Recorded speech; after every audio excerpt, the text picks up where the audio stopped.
Fue un accepcionado gradu.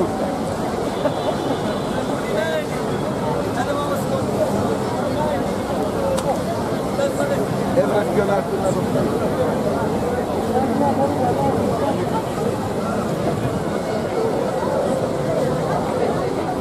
Adelante. Adelante.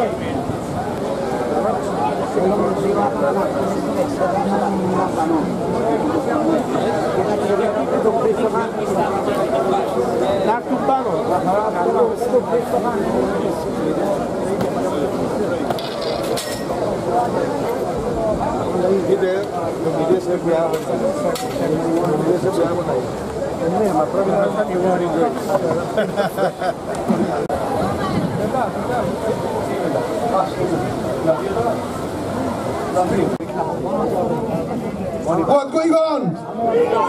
When do we want it? Mr. Cameron, can you hear us? Turkish troops, Turkish settlers. Reunite the Cypriots! Reunite the Cypriots! Turkish troops! Turkish troops!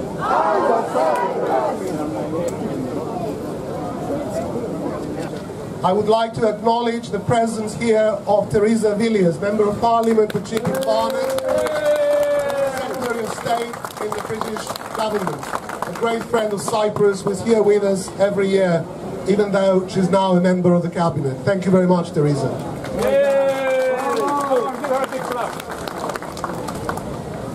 Our very warm welcome for the first time at the Federation rally in Trafalgar Square, certainly within my memory, of the Greek ambassador to the United Kingdom, my good friend Konstantinos Bikos, whom I salute,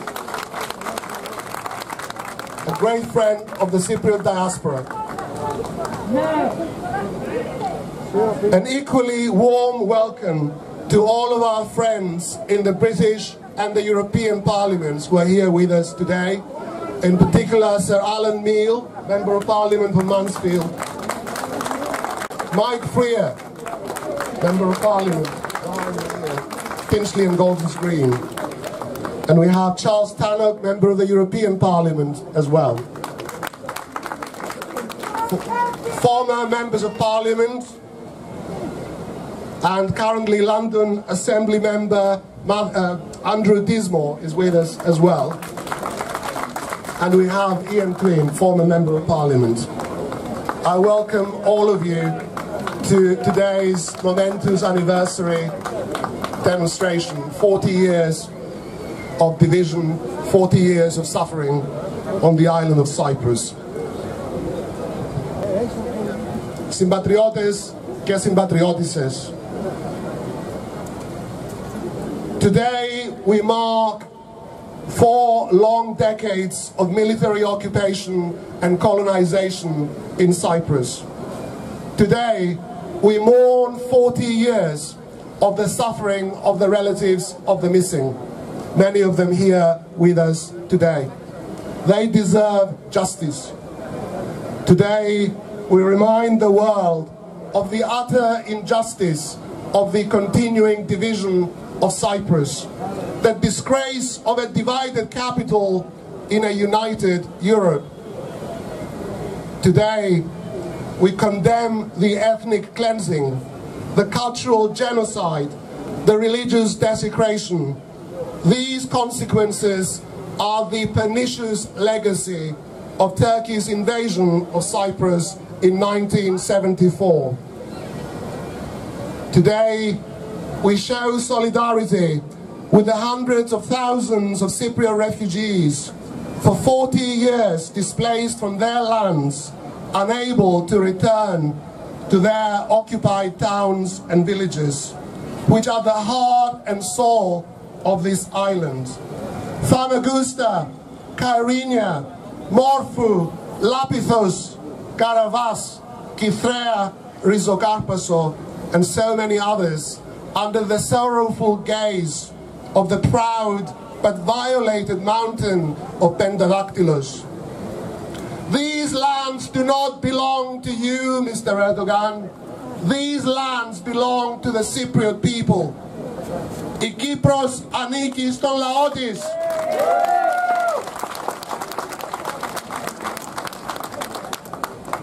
Today, we remember Cyprus's honored dead, those who sacrificed their lives defending democracy and freedom against the treasonous coup and Turkey's invasion which followed.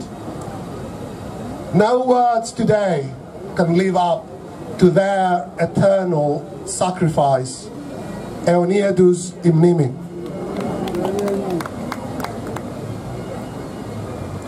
The tragedy of Cyprus is made even more profound because the will of the United Nations has been defied with complete impunity by successive Turkish governments for 40 years, which makes today an anniversary of failure too, the failure of the international community to hold Turkey to account.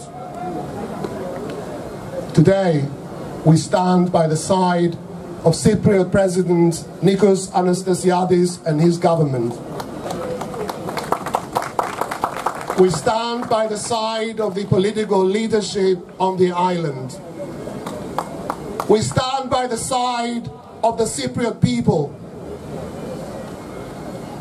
And we call upon Turkey to support with deeds, not with empty words, the reunification of Cyprus in the talks currently underway, to recognize the Republic of Cyprus and to end its military occupation and colonization of the island. Today we also call upon Britain, which has moral as well as legal treaty obligations to Cyprus. And we call upon the European Union, whose values and principles are being arrogantly defied by Turkey. And we ask them to put pressure on Turkey to help deliver a free, united Cyprus for all Cypriots, to make it unequivocally clear that Turkey will never join the European Union unless it leaves the island. Today, we ask the world to tell Turkey that enough is enough, to support the reunification of the island based on United Nations resolutions, the principles of the European Union and international law. Turkey must respect human rights and fundamental freedoms in Cyprus. These are our legitimate demands, and we make them on behalf of all Cypriots, Greek Cypriots, Turkish Cypriots, Armenians, Maronites, and all other Cypriots. Today, we also thank and express our appreciation to all of our friends in the British and European parliaments, several of them are here with us today, for their long-standing support. And we appeal to their sense of justice and the ideals of liberty and democracy which bring us together in this unequal struggle. This year, we ask them to be even more vocal, because the talks currently underway represent a real opportunity for a breakthrough. If only Turkey would seize this opportunity and at long last respond positively to the goodwill and the positive spirit shown by the Greek Cypriot side. Συμπατριώτες και συμπατριώτισσες, 40 years on, the flame of liberty in our heart still burns. It will not be extinguished. Our hope endures. The dream lives on. Our struggle continues and will not stop until the bells of freedom ring from every corner of the island. Ζήτω η ελευθερία! Ζήτω η Κύπρος! Ζήτω μια επανενωμένη και ελεύθερη Κύπρος!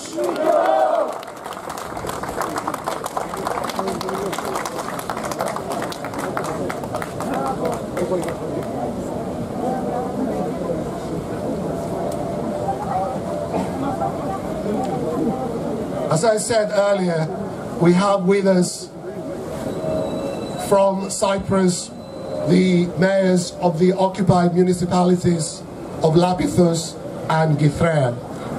And we have with us Petros Kareklas, the mayor of Githrea, and he's here to address the gathering on behalf of all of the occupied towns and municipalities of Cyprus. Petros Kareklas.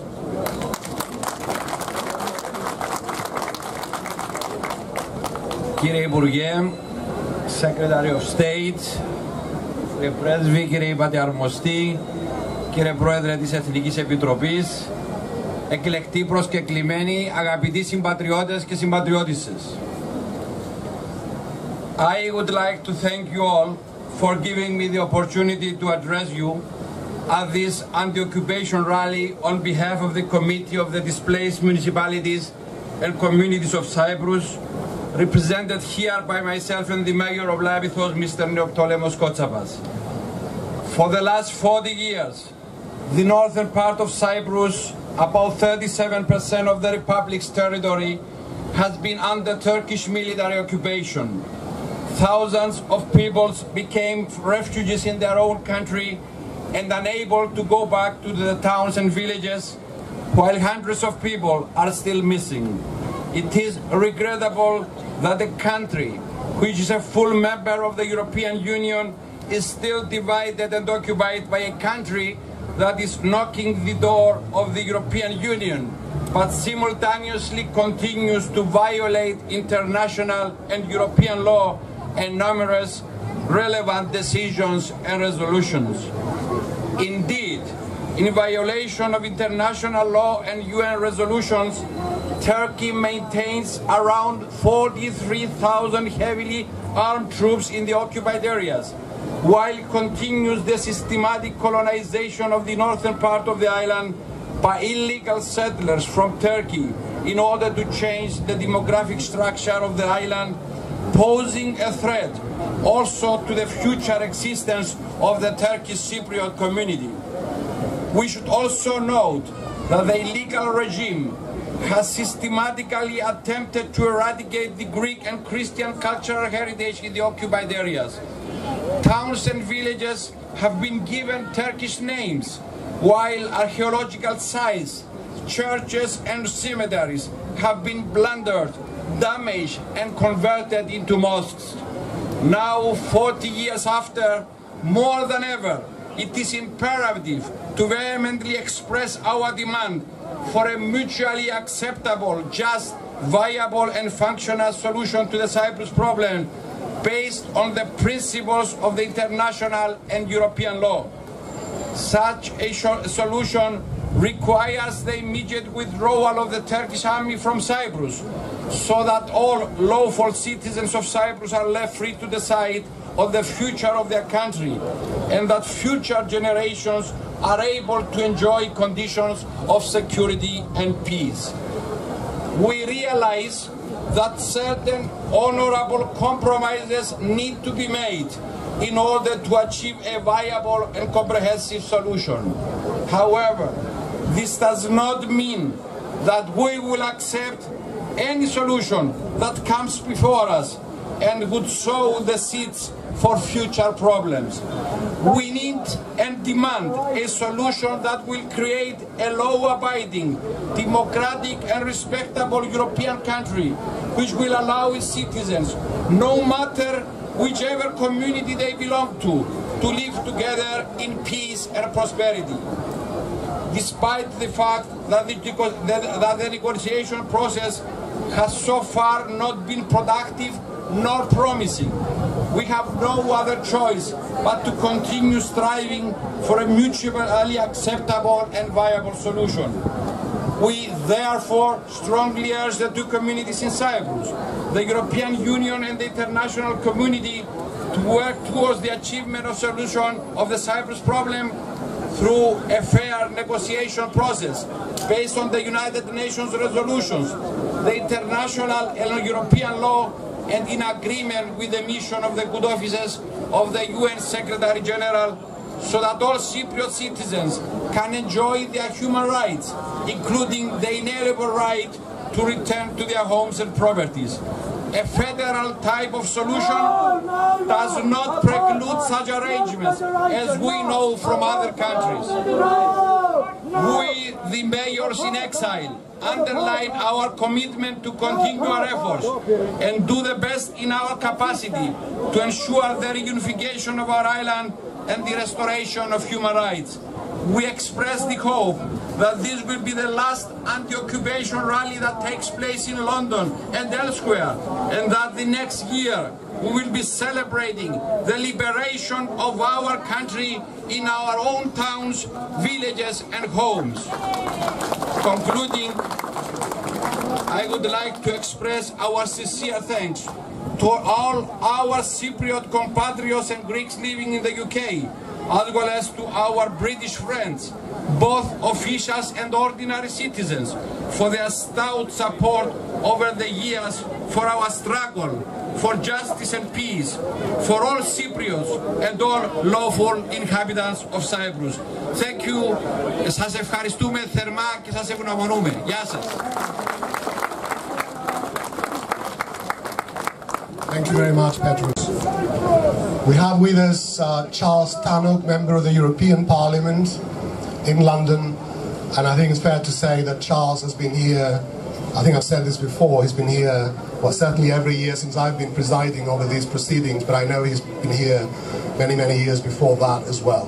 I'm delighted that Charles is here with us. He's a great friend of the islands and a great politician, articulating the message that Cyprus needs to be reunited in the European Parliament. Charles Tannock. Well, thank you very much, Peter, for those very kind words. And in fact, I was just comparing notes with Teresa Villiers. In fact, it's 15 years ago when we both, as newly elected MEPs for London, stood in this very spot on what must have been the 25th anniversary. And I have to say, little did I think, and I'm sure Teresa wouldn't have thought so otherwise, that 15 years later, sadly, and this is a very bittersweet issue, we would still be standing here making a similar speech regarding the tragic situation in that beautiful island state of Cyprus, which we have grown to know and love over the years. I didn't know much about Cyprus 15 years ago, but I have acquired a knowledge and a love for its people, its culture, its Hellenic traditions, and the warmth of my London constituents who have embraced myself and other friends of Cyprus over the years. And on that note, I wanted to mention the sad fact that in the European elections we lost a very, very dear friend of Cyprus for the Conservative Party, Marina Yannikidakis, and that is very sad indeed. But rest assured that I will carry on with the torch which Theresa started back in 1999. She's gone on to far greater things in the British cabinet. She's here with us today, and I will carry on fighting that fight on behalf of Cyprus and the reunification cause. We have to be hopeful. We really do have to be hopeful that the UN-mediated talks will pull some kind of white rabbit out of a hat and achieve some miraculous result, because clearly it's absolutely necessary. And I do draw some comfort from the fact that America has begun to put some pressure on Turkey. President Anastasiades has been in New York. Joe Biden's been to Cyprus. Let's hope that the Americans are firmly behind this issue now, because this is now becoming one of the terrible hangovers and relics from the Cold War days, which we really need to move on in Europe, in the modern world. And it's clear to me that Turkey plays a major role here, and I don't draw too much comfort from the way Turkey is progressing in terms of human rights and democracy in recent years. I've become more vocal as a critic, particularly under Prime Minister Erdogan, who wants now to be president, of course, on issues like the arrest of journalists, the attempts to ban Twitter and so on. But let's hope that does not impact negatively on the Cyprus question, because that really should be something completely separate. And certainly in the European Parliament I worked very, very closely in recent years with Ioannis Kassoulidis, who's now become the Foreign Minister of Cyprus. I held a phone conversation with him a few months before the European elections, in which I made a pledge that if I were re-elected again for my 4th term, this will be 15 years, I'll have done 20 by the time I finish, that I'll make it an absolute priority to put down another resolution on the Cyprus question before the European Parliament, a written declaration to get signatures specifically focused on the issue of Varosha and Famagusta. That is an absolute scandal that it remains under Turkish occupation. And let me just conclude by saying that this issue does enjoy cross-party support. I really think this is something which all lovers of democracy and freedom can see absolutely no logic whatsoever in this continued occupation, this continued suppression of what should be a reunified Cyprus, a bizonal, bicommunal solution, not a confederation, one country under one flag. Eleftheria στην Kipros. And Efaristo. Thank you very much, Charles Cannon. Another great friend of the island who is here with us year after year, and who has certainly been on this platform for as long as I can remember, is Sir Alan Meale, Member of Parliament, a great friend of the island who is here with us once again. Sir Alan Meale. Ladies and gentlemen, can I first of all bring you fraternal greetings to you from the Midlands, from Birmingham, from Derby, from Nottingham, from, of course, Mansfield, Sheffield and Lincoln, and deliver to you the message that those people up there will stand foursquare with you until we achieve justice in the Cyprus issue.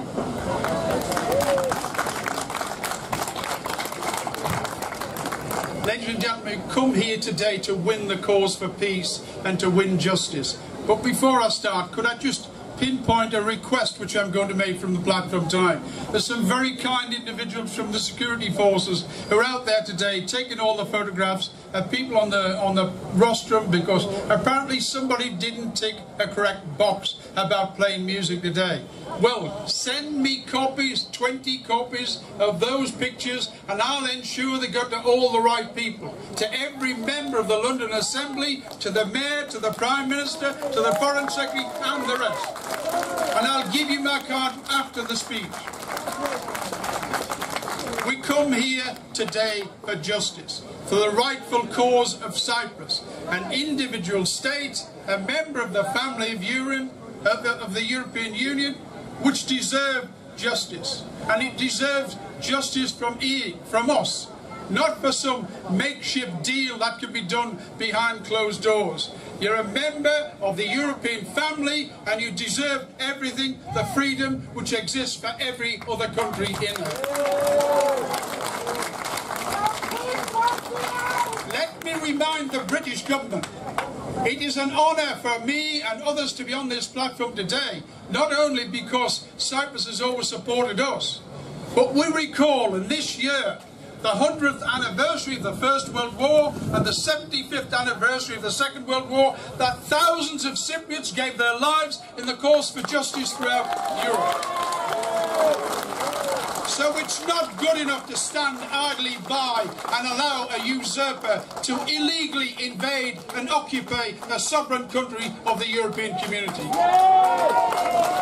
It is not right that people are still missing and unaccounted for, and if they were killed, and I've seen many that were because I've visited the laboratories and seen the bodies, the remains of 400 people, all of them shot against the conventions which exist, illegally shot.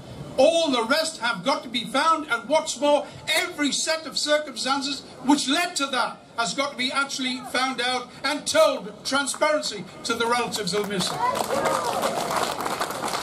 And let me say this, where we find the Geneva Convention was actually reneged on, then every person who did that has to be accounted for their actions in due course. So there's great hope for Cyprus. You now have oil and gas, you're coming out of the recession and all the rest of it. But I say this to you, there can never ever be a solution until we give real freedom and justice to the island. We have to join it back together. We have to return the properties, we have to turn the land back to their rightful owners.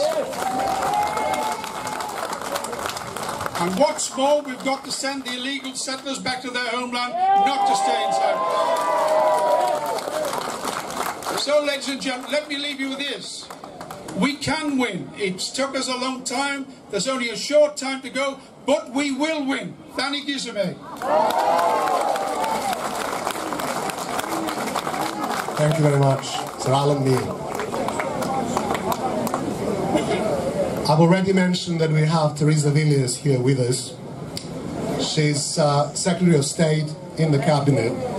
Teresa will not speak to us today, but her presence here speaks volumes. And I'd like to acknowledge her presence on behalf of the entire community. She's not only a great friend, she's a politician who has committed herself to this island for many, many years and has remained devoted to the cause through thick and thin. Teresa, we're grateful to you and we salute you today.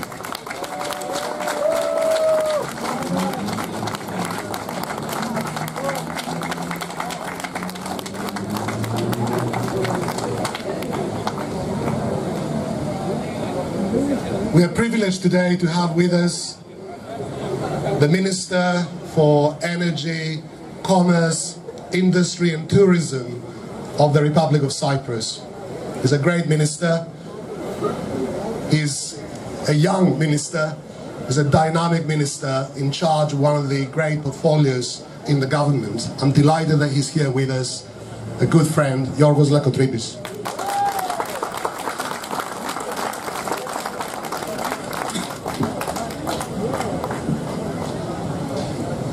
Madam Secretary of State, Excellencies, Ambassador of Greece and High Commissioner of Cyprus, distinguished members of the UK Parliament and European Parliament, Agapiti Homogenia, I feel truly honored and privileged to be joining you that gathered here today at this important rally held annually by the National Federation of Cypriots in the UK to mark the anniversary of the Turkish invasion of Cyprus in July 1974, and to condemn the continuing Turkish military occupation of the island's northern part.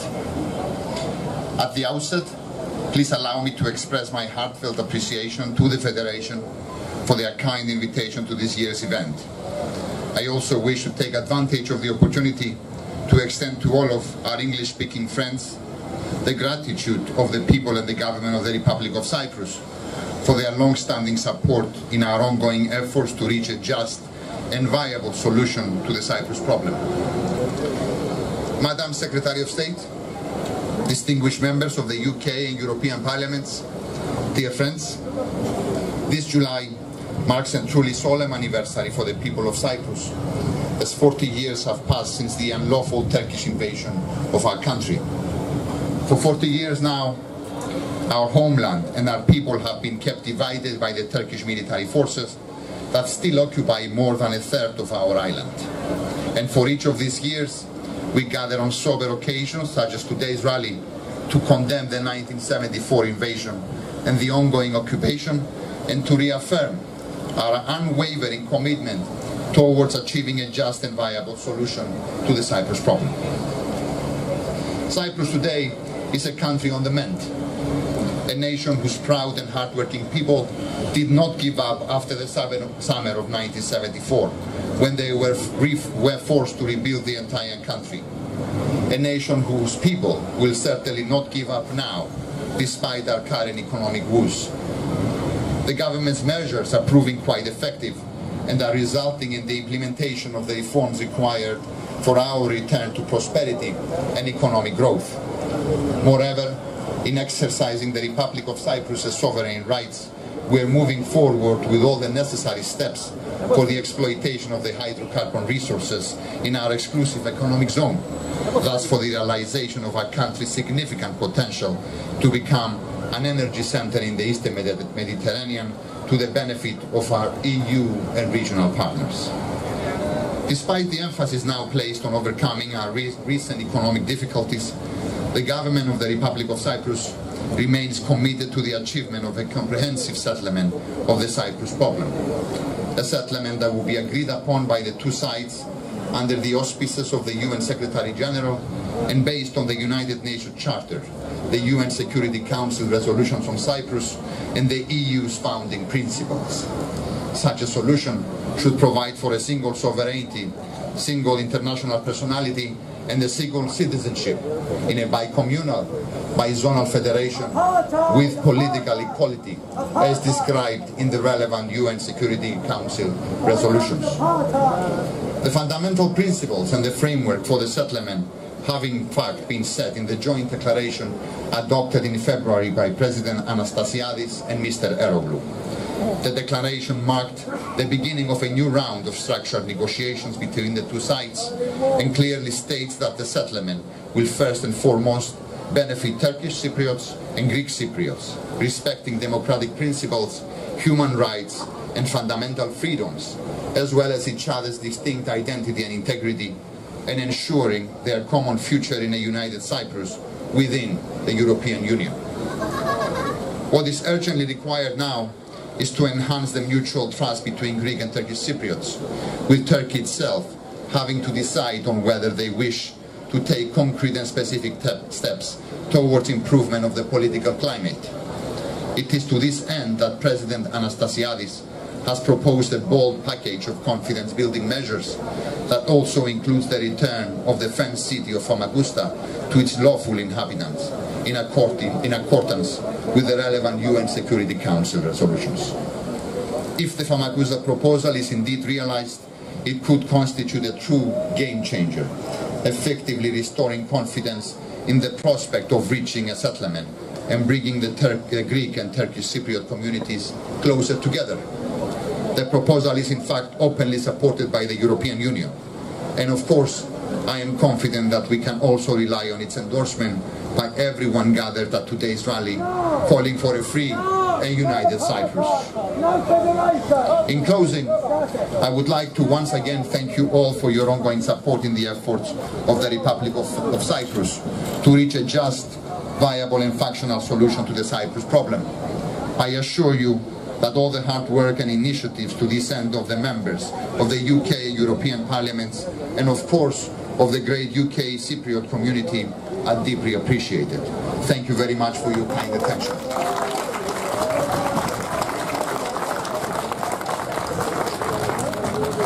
Thank you very much to the Minister. Just remains for me to thank the Minister for making this special trip to be with us tonight, to thank our other guests from Cyprus, to thank our parliamentary friends in the British Parliament and in the European Parliament, and all of our other distinguished friends for being here with us, to thank the Greek Ambassador, to thank the Cyprus High Commissioner, and of course to thank all of you for being here year after year to demonstrate against the injustice that remains on the island 40 years after that brutal invasion of Cyprus. And we are here to show the world that we will never give up until the day dawns that Cyprus becomes a free, independent and reunited country. Thank you very much. I'd like to pay tribute also to my colleagues on the Federation, and I want to call all of them to come forward, together with the Greek Ambassador and the Cyprus High Commissioner, so we can sing «Καρτερούμε μέρα νύχτα» και τον εθνικό ύμνος. Ανδρέας Παπαευρυπίδης, Μιχάλης Έλληνας, Πάμπος Χαραλάμπους, ο ύπατος αρμοστής, ο Έλληνας πρέσβης, ελάτε μπροστά σας παρακαλώ. Ελάτε μπροστά. Τερίζα Βίλιες, Χάρης Σοφοκλίδης, Christos Karaolis, Andreas Karaolis, Alan Neal, Neophitos Nikolaou, Michalis Kashis, and all of our friends. And I want Michalis Kashis, I want Nick to thank Nikos Savilis as well, and Iphigenia, who is here to sing chorus. And we are here to show the world that we will never give up until the day dawns that Cyprus becomes a free, independent and reunited country. Thank you very much.